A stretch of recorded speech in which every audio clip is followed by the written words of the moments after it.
کہ مہمانوں کے لیے کھانا کا لنگر چلتا تھا. جو رات کو دیر سے آتے اور صبح کو ان کو جانا ہوتا تو ان کا مسافہ ہوتا تھا. کچھ مہمان رات کو دیر سے آئے، کھانا کا دروازہ بند ہو گیا تھا، کھانا وانا تو سب نمٹ گیا تھا. صبح کو وہ مسافر کے لیے آئے.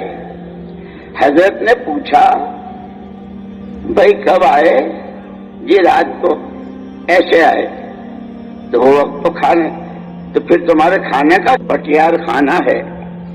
اس بھٹیارے نے ہم کو دیکھ کر کہ حضرت کے مہمان ہیں، لنگر تو بند ہو گیا، ختم ہو گیا ہے، اس نے بھٹیار خانہ کھولا، تنور جلایا، روٹی پکائی اور ہمیں کھلائی. حضرت بہت خوش، بہت خوش.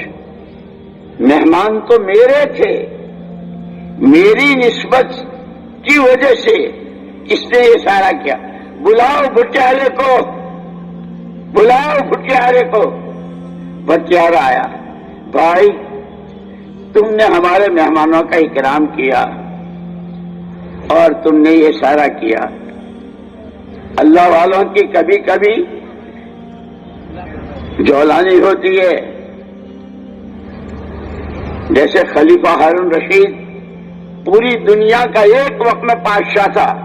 جولانی میں کہا تھا آج جو جس چیز پر ہاتھ رکھ دے اسی کی.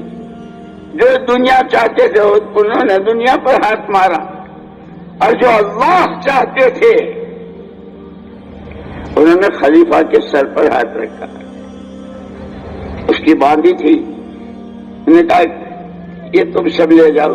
جب خلیفہ ہے تو ملک اور ساری دنیا تو اس کی ہے، کیونکہ اس نے سبق پڑھایا کہ ایسے ہی بندہ ساری دنیا ایک دفعے نہیں 10 دفعے لے لو، مجھے تو میرا اللہ چاہیے جو میرا مالک ہے، جو میرا خالق ہے، جس کے پاس کسی چیز کی کمی نہیں.